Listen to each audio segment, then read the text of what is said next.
Today, we will continue our Enter In sermon series. And today's the big day. We're going to take a look at the most famous story in the book of Joshua. That's right. The Battle of Jericho is here. As I told you from the first week of this series, the way that I learned about this Bible story is mainly through a very popular VeggieTales production. Larry the Cucumber played Joshua, and they circled the walls of what was basically a fort. And the French peas would hurl out purple slushies towards Israel for days and days on end. Complaining about how they would get slushy in their ears, the Israelites marched around Jericho. And when it finally came to it, Israel let out a big old shout, and the fort came tumbling down. Well, Joshua 6 definitely has less slushies in it than VeggieTales. But I think the magnitude of this miraculous day and the ramifications of this day for Israel are more profound in the scriptures. So that's why we're going to talk out of the Bible and not out of VeggieTales this morning. Today we're going to take a look at Joshua 6, and we're going to seek to understand what it takes on our behalf when we team up with God to do the impossible. Plus, by the end of our time together, my hope is that as we look introspectively, we can have a peace about us that can only come from the Lord when he calls us to conquer the Jerichos in all of our lives.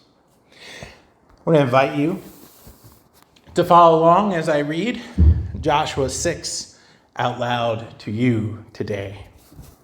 Now Jericho was shut up inside and outside because of the people of Israel. No one went out and no one came in. And the Lord said to Joshua, "See, I have given Jericho into your hand, with its king and mighty men of valor.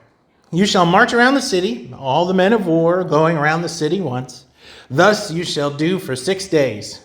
7 priests shall bear 7 trumpets of ram's horns before the ark. On the 7th day you shall march around the city 7 times, and the priests shall blow their trumpets. And when they make a long blast with the ram's horn, when you hear the sound of the trumpet, then all the people shall shout with a great shout, and the wall of the city will fall down flat, and the people shall go up, everyone straight before him." So Joshua, the son of Nun, called the priests and said to him, "Take the ark of the covenant, and let 7 priests bear 7 trumpets of ram's horns before the ark of the Lord." And he said to the people, "Go forward, march around the city, and let the armed men pass on before the ark of the Lord." And just as Joshua had commanded the people, the 7 priests bearing the 7 trumpet I don't know why I'm stumbling over this so bad today. The 7 trumpet of ram's horns before the Lord went forward, blowing the trumpets, with the ark of the covenant of the Lord following them. The armed men were walking before the priests who were blowing the trumpets, and the rear guard was walking after the ark, while the trumpets blew continually. But Joshua commanded the people, "You shall not shout or make your voice heard, neither shall any word go out of your mouth until the day that I tell you to shout. Then you shall shout." So he caused the ark of the Lord to circle the city, going about it once. And they came to camp and spent that night at the camp. Then Joshua rose early in the morning, and the priests took out the ark of the Lord. And the 7 priests bearing the 7 trumpets of ram's horns before the ark of the Lord walked on, and they blew the trumpets continually. And the armed men were walking before them, and the rear guard was walking after the ark of the Lord, while the trumpets blew continually. And the 2nd day they marched around the city once and returned to camp. And then they did this for 6 days. On the 7th day, they rose early at the dawn of day and marched around the city the same manner 7 times. And it was only on that day that they marched around the city 7 times.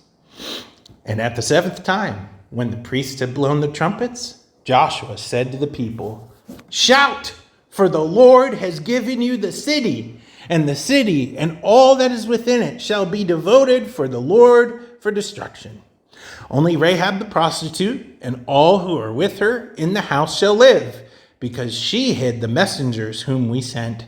But you keep yourself from the things devoted to destruction, lest when you have devoted them, you take any of the devoted things and make the camp of Israel a thing for destruction and bring trouble upon it. But all the silver and gold and every vessel of bronze and iron are holy to the Lord. They shall go into the treasury of the Lord." So the people shouted, and the trumpets were blown.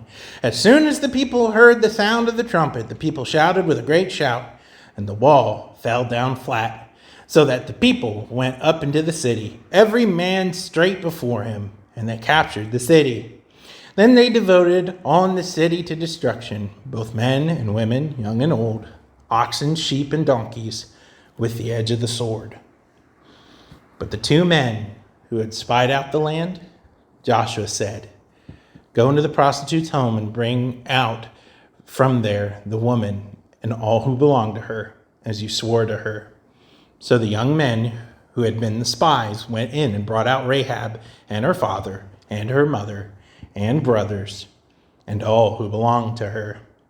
And they brought all of her relatives and put them outside the camp of Israel. And they burned the city with fire and everything in it. Only the silver and gold and the vessels of bronze and iron they put into the treasury of the house of the Lord. But Rahab the prostitute and her father's household and all who belonged to her, Joshua saved alive. And she has lived in Israel to this day, because she hid the messengers whom Joshua sent to spy out Jericho. Joshua laid an oath on them at this time, saying, "Cursed before the Lord be the man who rises up and rebuilds this city, Jericho. At the cost of his firstborn shall lay its foundation, and at the cost of his youngest son shall he set up its gates." So the Lord was with Joshua, and his fame was in all the land. I want to invite you to please pray with me before we dive in.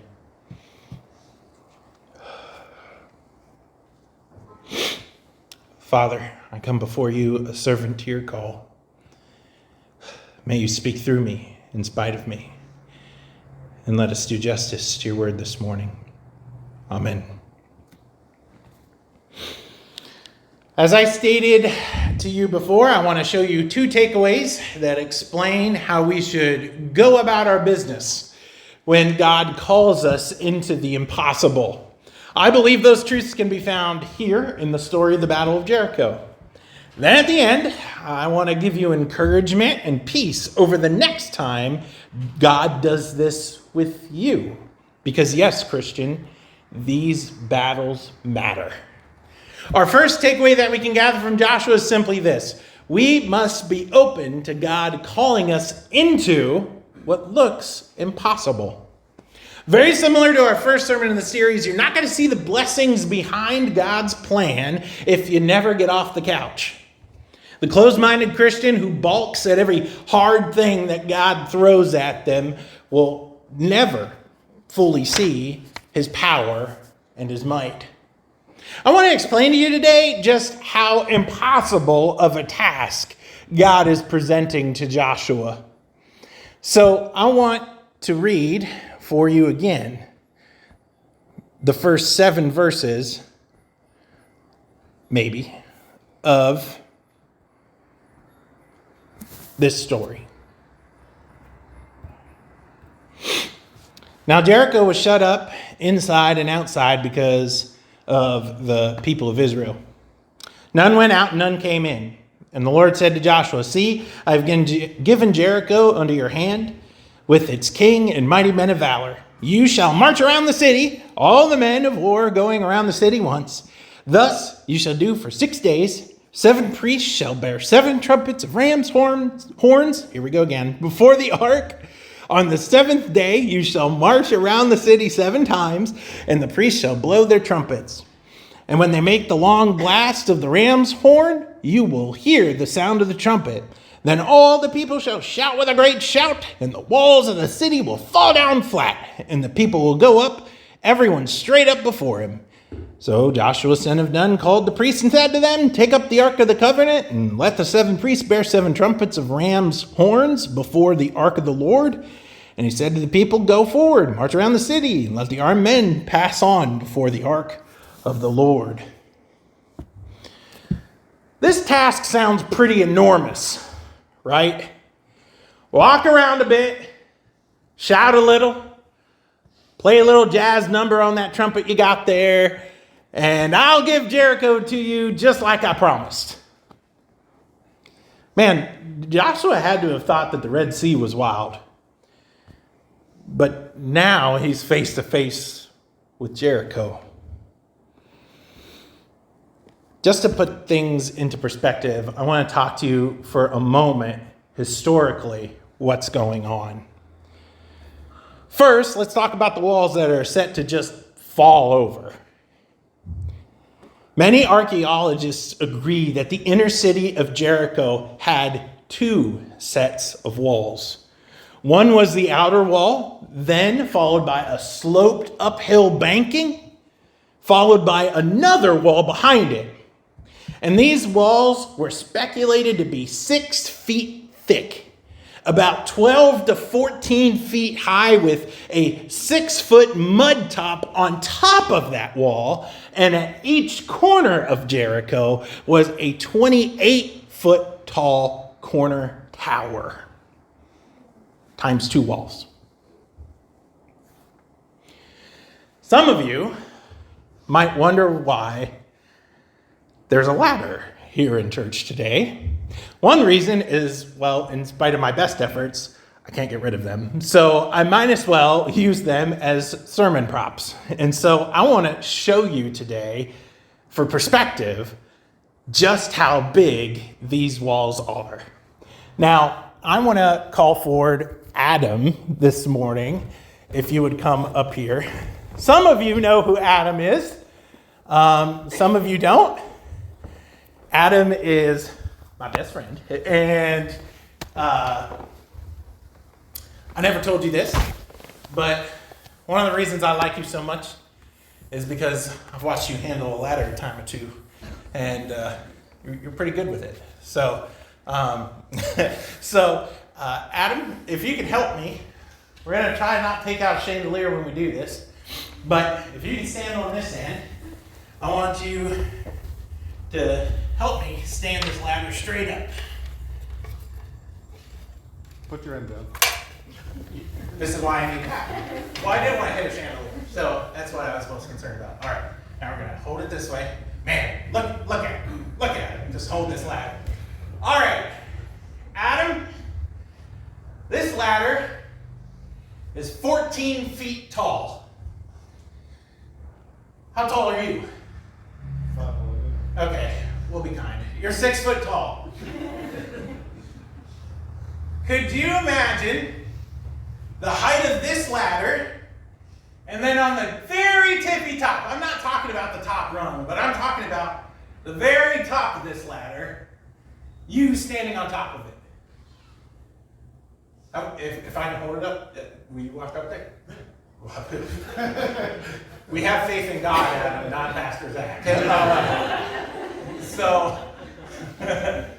So this ladder by itself is the wall of Jericho. The towers of Jericho are this ladder plus Adam standing on top of it plus Emma gets it, plus my daughter Anna standing on Adam's shoulders. Pretty big wall, huh? Now, if I told you to walk around this sucker, which just so happens to be 9 acres in size, would it be a pretty daunting thing to do? Yeah, I think so too. And yet, that's exactly what Israel did. With a wall this big, with a mud brick pile on top of it that's as big as you are, that's what they did. And then on top of that, around the corners of the tower, it was actually, my math was wrong. 6 plus 14 is 20. And then you need another 8 feet. So me standing on top of you and then me holding Emmett is how big the towers are. This is how tall the walls of Jericho are. Times 2. Yeah, well, yeah. I mean, I couldn't stack 2 ladders on top of each other, so I had to get there at some point. All right, Adam. Look at him go.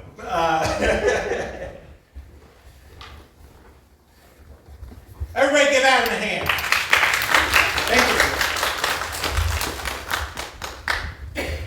So I just wanted to put it in perspective just how enormous the walls of Jericho are, and then the towers that surround the compound.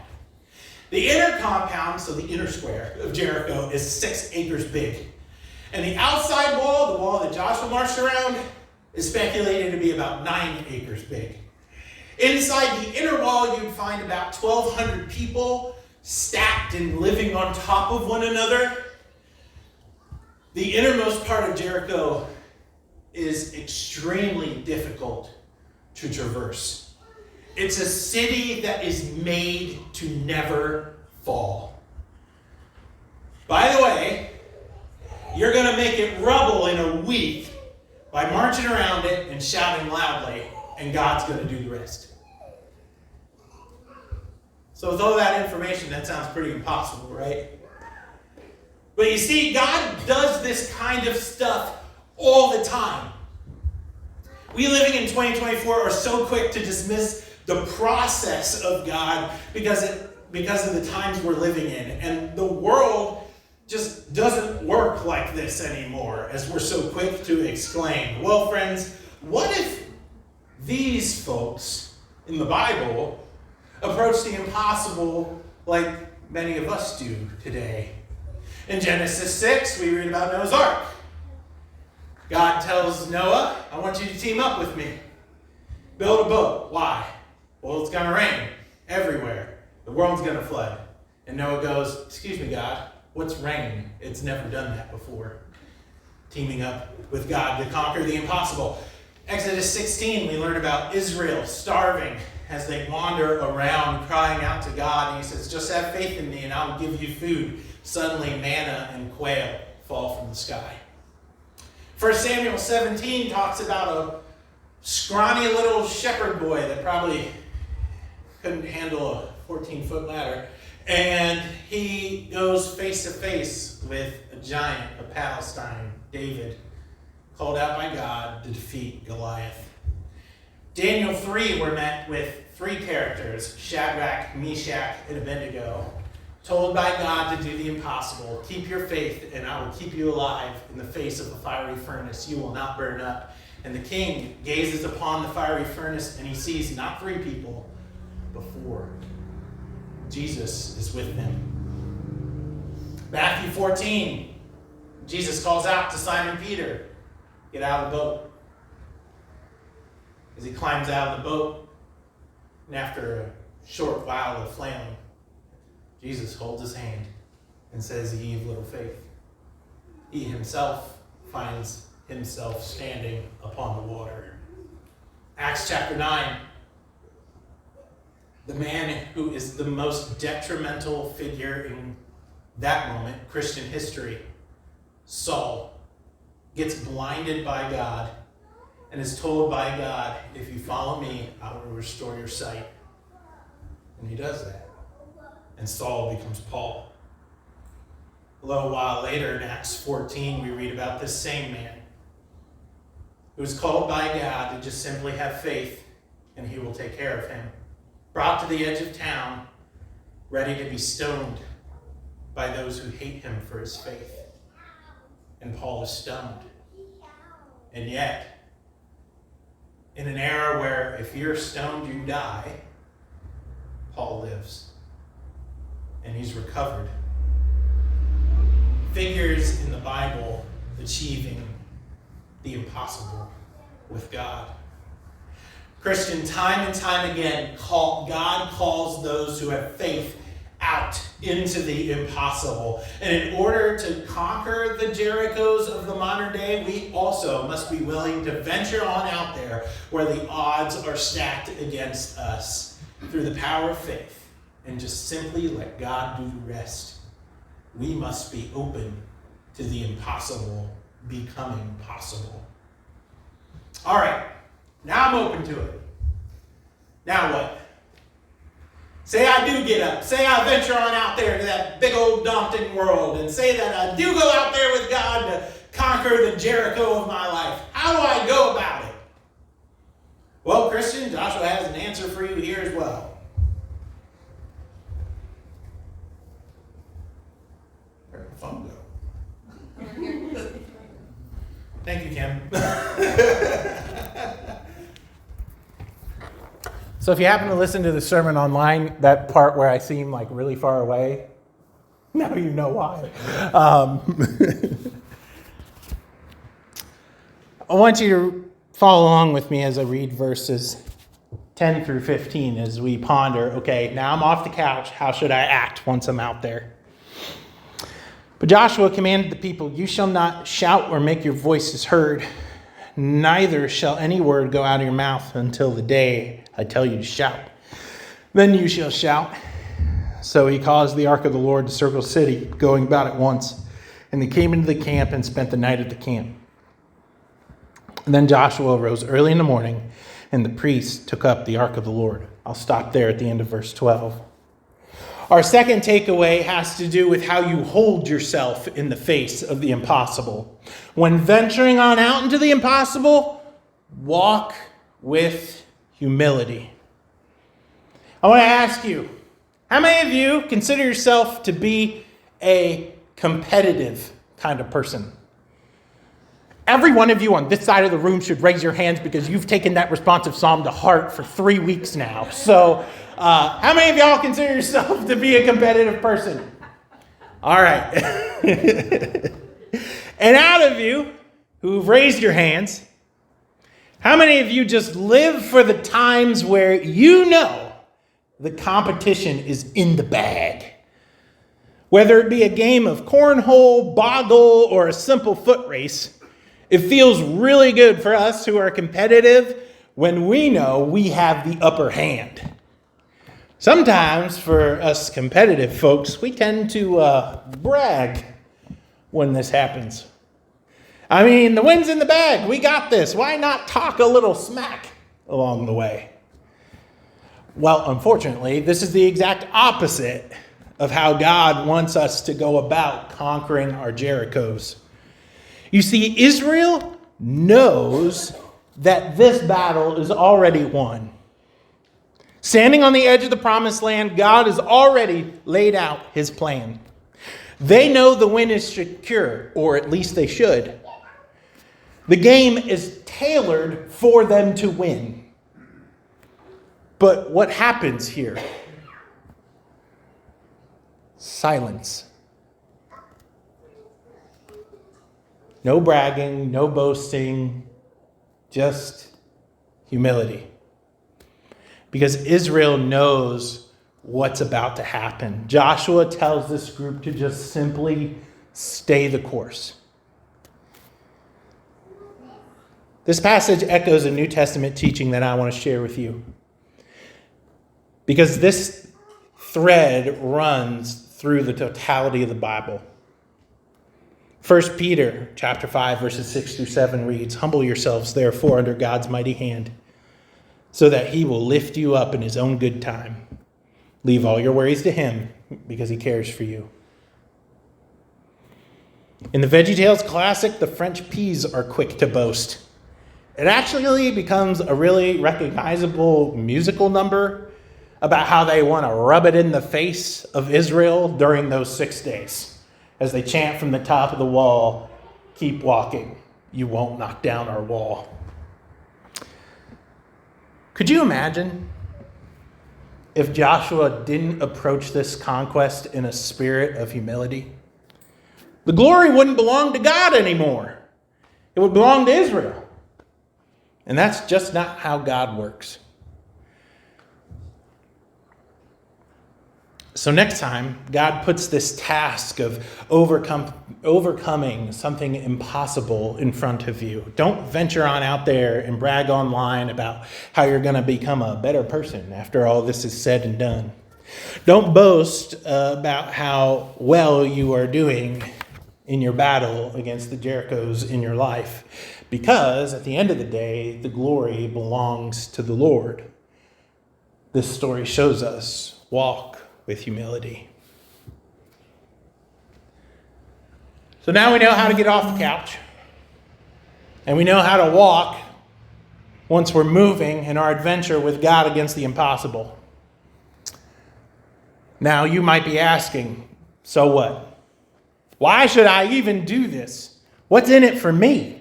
So what if I overcome tumultuous relationships, or this harmful addiction, or this pocket sin that I've struggled with for the past 2 decades? At the end of the day, does it really matter? My answer for you is our third and final takeaway of the day. Christian, know that your journey with God does have lasting ramifications. First, let us talk about how this is a truth within Joshua's story in the Battle of Jericho by taking a look here at verses 22 through 27. But the 2 men who had spied out on the land, Joshua said, "Go to the prostitute's house and bring out from there a woman and all who belong to her, as you swore to her." So the young men who had been the spies went in and brought out Rahab and her father and her mother and her brothers and all who belonged to her. And they brought all her relatives and put them outside the camp of Israel. And they had burned the city with fire and everything in it.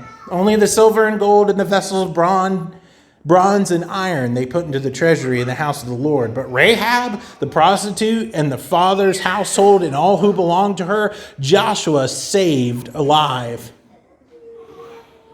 And she had lived in Israel to this day, because she hid the messengers whom Joshua sent out to spy on Jericho. I'll stop there. There are 2 areas in life that will be forever changed by those who team up with God to do the impossible.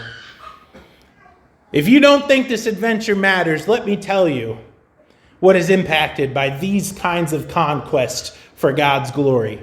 First are the people around you. In this story, we see all kinds of people that are forever changed by this team up. In Joshua's story, we see Rahab and her father and her mother and her siblings and all who belong to the household.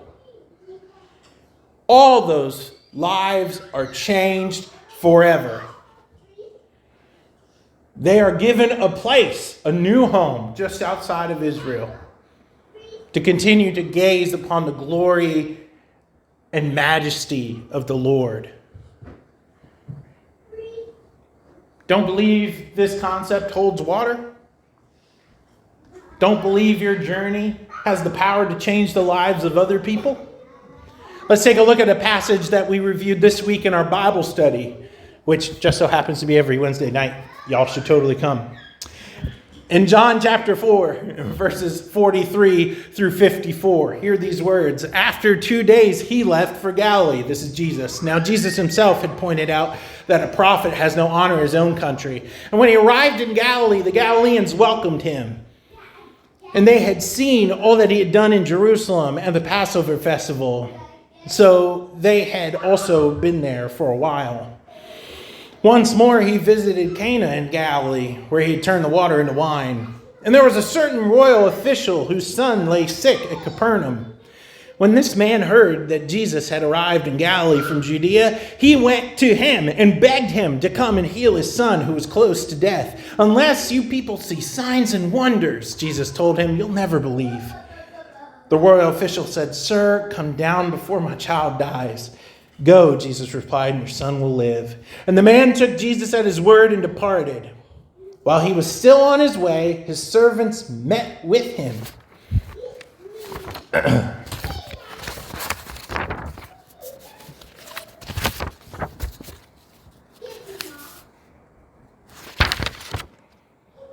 There we go. His servants met with him and told him about the news that his boy was now living.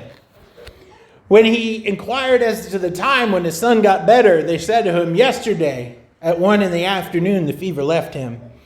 And then the father realized that this was the exact time in which Jesus had said to him, "Your son will live." So he and his whole household then believed.